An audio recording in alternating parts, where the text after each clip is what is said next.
Sup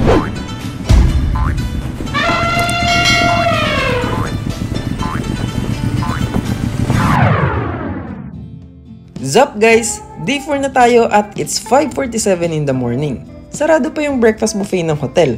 Sobrang aga namin no? Bakit nga ba? Babalikan na kasi namin si Ranjay Fai. Kung naalala nyo nung day 2, nag-failed kami makain dun. Partida before 9 AM pa lang andun na kami and 9 AM talaga opening nila ha. Kaya ngayon, susurbulin na namin. Ewan ko na lang kung hindi pa kami makain ng famous crab omelette dito. This time, sa Grab naman kami nakapag-book ng sasakyan. Wala kasing available car sa Bolt eh. Siguro dahil din sa sobrang aga. I don't know, pero ayun nga. Pag walang makuhang Bolt, pwede din Grab dito. Medyo mas mahal nga lang siya. It cost us 166 baht from our hotel to Ranjay Fai. Pero malapit lang eh. Parang wala pang 10 minutes, andito na kami. Akala namin sa aga naming to una kami sa pila. Akalain mong pagdating namin ng almost 6 AM may pila na agad. Sakting yan guys. Ano oras kayo nandyan? Hindi lang ako basta hindi nauna eh. I think pang 8 or 9 ako sa pila. Pero okay lang. Basta tingin ko naman wala pa kami sa 10. So ayan, mga 7 AM inaayos na nila yung restaurant. Mga 7:30 AM naman nag-uumpisa na humaba yung pila. 8 AM nag-umpisa na sila magpalista ng mga customers. This is it! Ako na next magsusulat ng pangalan.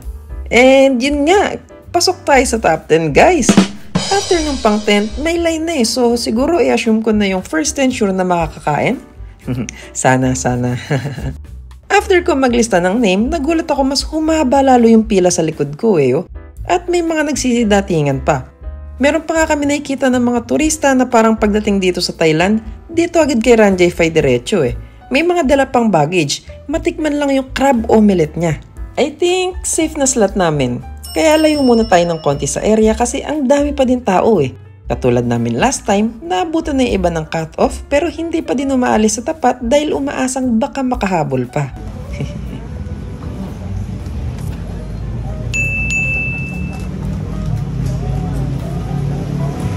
Then, at exactly 9 o'clock, nag-umpisa na silang magtawag ng pangalan.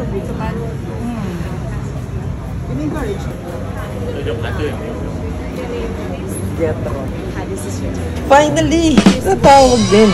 Puno na yung sa loob kaya dito kami nabigyan ng table sa labas. Here we come, crab omelette! Ito yung menu nila. May mga rice dishes, noodle dishes, and of course, yung main dishes. At ayun na nga oh, nakikita ko na yung crab omelette. Nakamastray pa talaga. Don't worry kasi mukhang yan naman talaga ang ipinunta ng mga tao dito. Mukhang kahit nga hindi nila matry, mapicturean or ma-videoan lang nila si Ranjay Fai at kung paano ginagawa to, okay na. At syempre, yun din ang in-order namin. Kumuha muna kami ng 2 ice chrysanthemum tea for 50 baht each habang hinihintay yung order namin. Dahil bukod sa mahaba ang pila bago makapasok, matagal din talagang serving time. It is because Ma'am Supinya Junsuta cooks every single dish herself with only minor assistance. Kaya naman, yung mga orders dito, garantisadong siya mismo ang nagluto. Kaya limited lang talaga na-accommodate nila na customer per day. At pag na-reach na yung number sa listahan, naglalagay na sila ng sign na no more for today. Teka, eto na ata order namin. Ay, hindi pa pala. Ah, eto na siguro yun. Ay, hindi pa din. Ay, ito.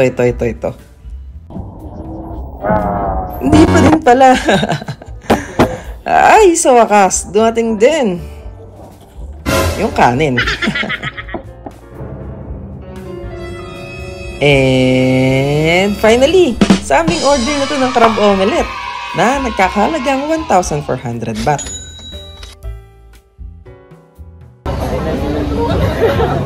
Kasunod na din naman dumating tong pad siiw talay. Feeling ko yung pag-serve nila ng order by number talaga eh. Kaya para sa mga maikli ang pasensya, feeling ko hindi para sa inyo to eh. Pero para sa akin na maikli lang din ang pasensya, worth it naman ang pagpila at paghintay namin ng 1 hour sa food. Sa crab omelette pa lang, solved na eh. Sobrang solid. Purong-puro na alimasag talaga yung loob oh.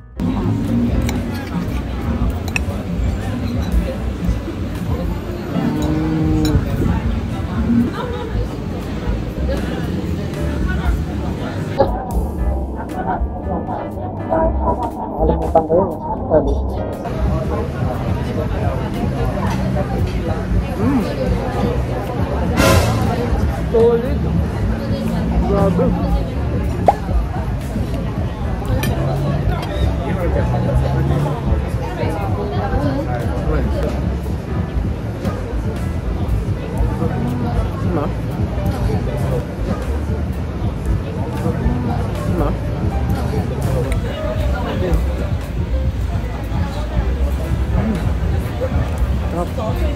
solid.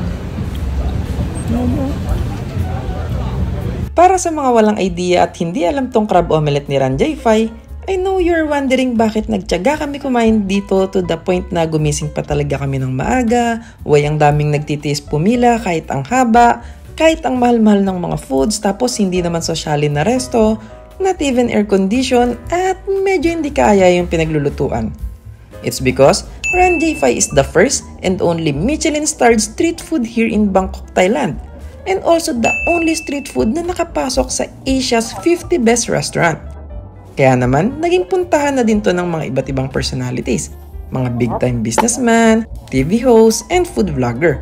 At kahit nga mga sikat na artista dito sa atin, pumipila din at minsan nakailang attempt din. Hindi lang dalawa, nakaka-third or fourth attempt pa bago makakain. This was even featured in Netflix, yung Street Food Asia. Hindi kasi sila kumukuha ng advance reservation dito. Katulad last time, yung mga hindi nakakain, hindi pwedeng magpalista na sila that day para sa kinabukasan. Talagang kailangan mo pumila at makakuha ng number sa mismong araw na kakain ka. Hindi lang kami ang naka-experience ng ganitong nakadalawang balik. Like I said, meron nga nakaka-third or fourth attempt bago makakain talaga, kung hindi pa alam ang sistema. Tinry din namin makitable sa Pinoy na nakita namin last time. Yung kunwari magkakasama kami since couple lang din naman sila. Pero negative pa din yung ganong strategy dito eh. Pero, may tip ako sa inyo. May napansin lang kasi ako. Yung ibang mga kasama kong pumila kanina, hindi ko nakitang kumakain. Nung pinapanood ko na yung video pag uwi sa Pinas, nakita ko na nakapila pa pala sila ulit. Hindi ko alam kung bakit. Pero kung pwede naman pala yun at kung nalaman ko lang din agad, baka ganun na lang din ginawa namin. Makakatipid pa sa oras. Kung pwede Though nice experience pa din naman ang makipila, paggising at pagpunta ng maaga.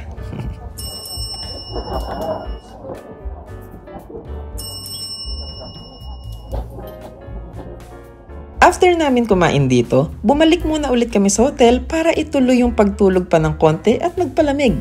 Mas lalo kasing uminit yung panahon. Hindi din kami makakapag-templaran ng maayos.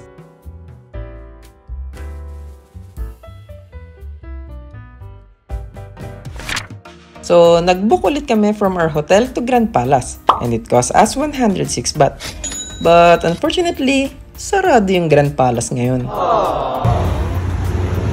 Failed! Hindi sana kami sa Grand Palace eh. Kaso, andito daw yung king sa loob. King's inside. Punta kami yan sa Wataron. What's your name? Hehe, ayan. May naging friend pa nga kami along the way. Sa Grand Palace din sana siya pupunta kaso sarado nga. Kaya naman nagkaparehas kami ng pupuntahan. Sa Wataron na lang kami pupunta at lalakarin na lang namin simula dito. Nari sa atin. Ayun, walk trip. Yung king daw nasa loob nitong Grand Palace. Bago makapunta sa Wat Arun, madadaanan muna tong Wat Po. Bukas pala siya. Kala namin sarado din kasi sarado yung The Grand Palace eh. So let's go! Bili muna tayo ng ticket at nagkakahalaga ito ng 300 baht per person. Wat Po is one of the most important Buddhist temple here in Thailand. And bago pumasok, required ulit na tanggalin yung footwear. Kaya advisable talaga na pagpupunta dito, yung susuotin mo na sapatos comfy at madali isuot at alisin.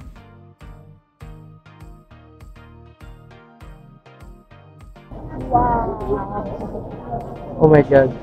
This is the main attraction here. That's why Wat Po is popularly called as the Temple of the Reclining Buddha. Although maraming version ng Reclining Buddha dito sa Thailand, pero kung hindi ako nagkakamali, ito ang pinakamalaki. 46 meters long and 15 meters high. Sa sobrang laki nga, it's so difficult to get a picture capturing the full length of the statue. Sa totoo nga, parang hindi talaga ito may picture ng buo talaga. You have to see this in person to appreciate just how amazing it is.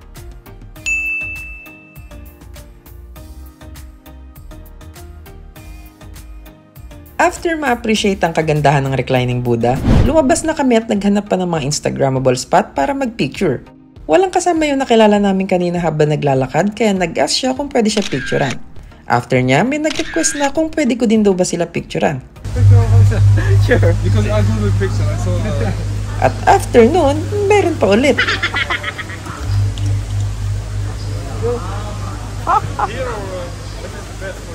Hala, naging photographer pa nga nang wala sa oras oh.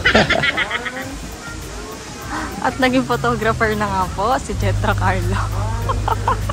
Kapakabait mo. Tara na nga love, lipat na tayo pwesto. Baka may sumunod pa ulit. 1, 2, 3. How about this one? 1, 2, 3. At nag-change location pa nga si Momshi oh. Siyempre photographer. Yung totoo, mukha ba akong lokal na photographer dito? Teka, kami nga muna ulit. Actually, bukod sa reclining Buddha, marami pa makikita dito sa Watpo. I recommend at least 1 to 2 hours kayo dito para ma-appreciate lahat ng andito. Kami kasi paglabas ng main complex, nilibot na lang namin. Lakad-lakad, pag may magandang view, picture lang ng saglit tapos lakad na ulit kasi sobrang init. Ang importante talaga sa akin ay makita at mapuntahan yung reclining Buddha. Sabi kasi nila, if you happen to visit Bangkok and don't get a chance to see Wat Po, then you didn't really visit Bangkok. Why? Dahil bukod sa napakalaking reclining Buddha, Wat Po is one of the top 6 temples in Thailand and the oldest temple here in Bangkok. In fact, the temple is older than Bangkok itself.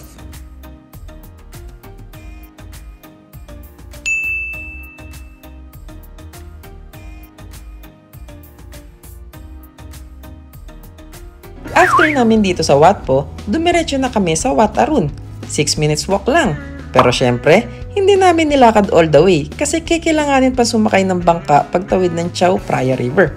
At dito ang sakayan sa Tat Yen Pier, also called as Pier 8. Hi, love! Init! Sunog ka na naman. Saan tayo punta, love? Doon! To Wat Arun. Nagbayad kami ng 5 baht each para makasakay sa shuttle boat na gagamitin pang tawid papunta sa Wat Arun. Tip ko lang na mag-prepare na ng coins or smaller bills if sasakay dito. Kasi minsan wala silang panukli katulad na nangyari sa nauna sa amin. So, come on! Let's go!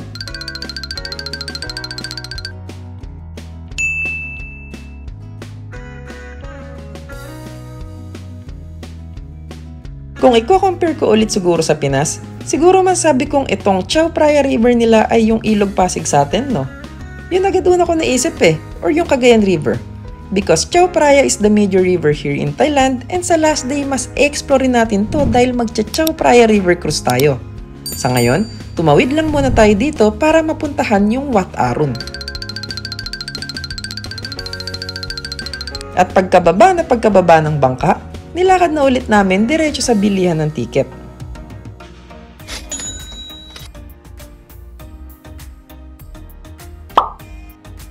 Wat Arun Ratchawararam, Ratchawaramahawihan, also known as the Temple of Dawn, is considered to be the most photographed temple in Bangkok because of its 82-meter high spire decorated with tiny pieces of colored glass and porcelain mosaics which gives the temple a polychromatic look when the rising sun illuminates it at dawn. Recommended talaga na pag in-schedule mo yung pagpunta dito is on the same day that you visit the Grand Palace and Wat Po. Kasi magkakalapit lang sila walking distance lang. And sila talaga yung mga major temples dito sa Bangkok. Ang kaso nga lang, sarado yung Grand Palace kanina. Kaya siguro dito lahat nagpuntahan yung mga galing doon kaya napakaraming tao. Siksikan, and halos lahat sila mga naka-costume or sarong na nire-rent lang din dito.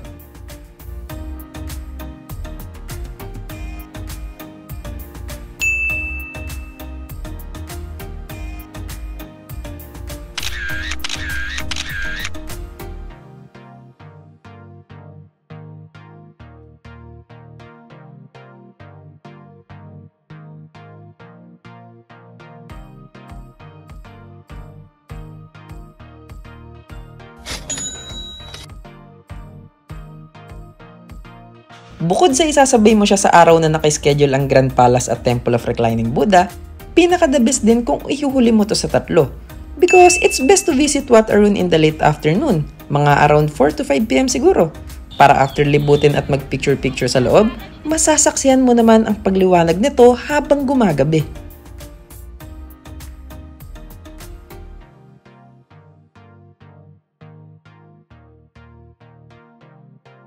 Karamihan ng mga tao sa loob umaalis na after mag-photoshoot. Pero marami din naman ang nag-i-stay at naghihintay for the magical hour. Parang tarpaulin lang ah.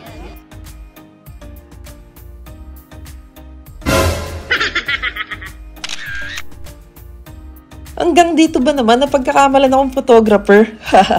Pang-5 na ata ito ngayong araw ah, grabe. May trabaho na po si Jet sa Thailand. At syempre, hindi kumpleto ang Thailand experience mo kung hindi ka sasakay sa kanilang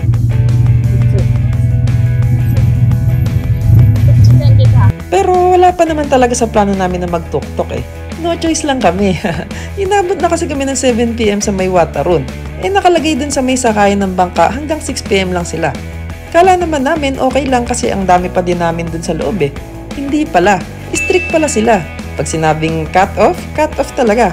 Kaya ayun, imbis na madadalian lang kami pagpunta ng Khao San, tatawid lang ulit kami sa ferry tapos diretso na sana, napalayo pa tuloy kami ng ikot. Pero okay lang, at least na-experience namin ang napakabilis na tuk-tuk na to ng gabi. Napaisip nga ako kung tuk-tuk pa ba to eh. Napakatulin. Bilis pala ng tuk-tuk dito. It cost us 200 baht. Mas mahal lang siguro ng konti kung nakatawid kami ng bangka kanina tapos tsaka lang magbo-bolt doon. Pero okay lang, worth it naman yung experience. Tsaka tingin ko napabilis din ang biyahe eh. Mga 15 minutes lang siguro andito na agad kami sa Khao San Road.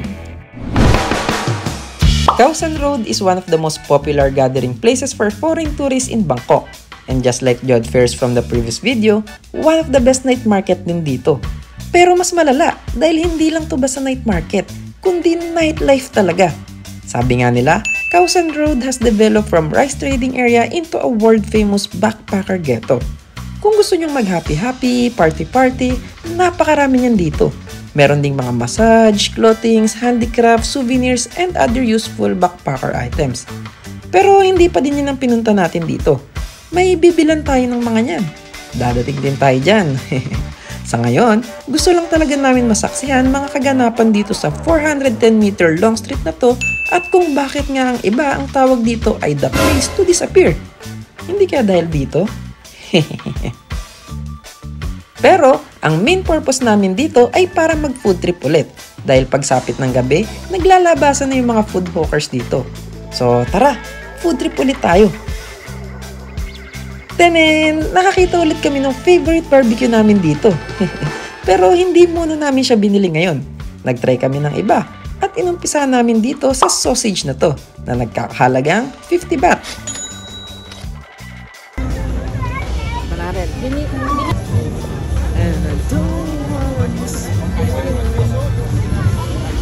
Masarap yung lasa, tsaka ang laki. Feeling ko 2 ulaman ko to pag ganito. Siyempre, nakita ulit kami ng paborito ni Anika, ang mushroom. Pero this time, may kasamang broccoli naman. They sold it for 20 baht per stick.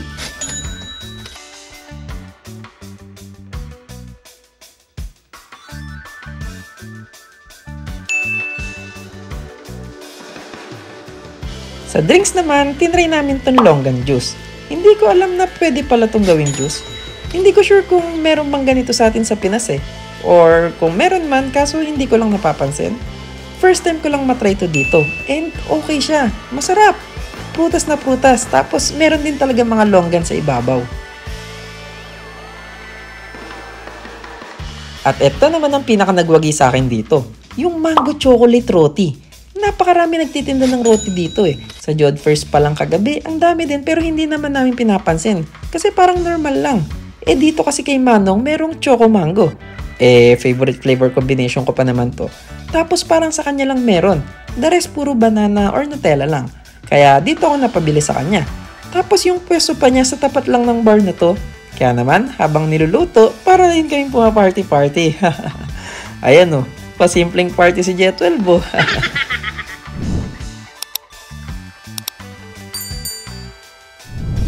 And yun nga, hindi naman kami nagkamali ng pagbili. Ang sarap! The best, pati yung pagkakaluto niya, perfect na perfect. Parang nagsisi pa nga kami bakit hindi namin pinapansin noong una eh. Parang hinahanap-hanap tuloy namin ng mga sumunod na araw. Hanggang sa pag-uwi, hanggang pagdating dito sa Pinas. Grabe, ang sarap talaga na ito, promise.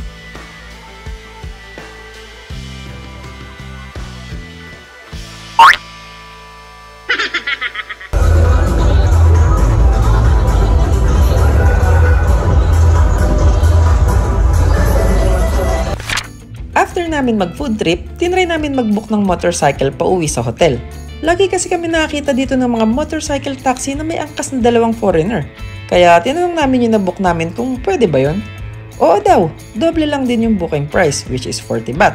Kaya naging 80 baht binayaran namin lahat. Laki nang natipid namin kaysa mag-grab or tuk-tuk.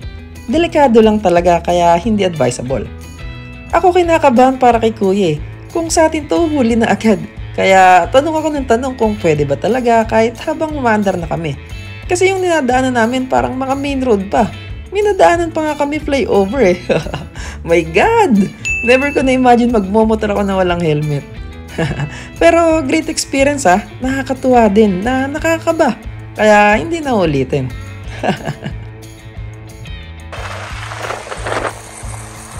Driver namin,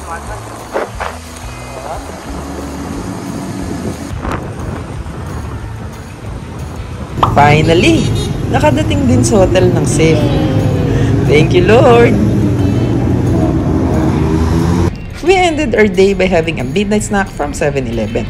Masarap daw kasi yung mga toast bread dito kaya tinry namin. So, see you sa next video. Thank you and God bless!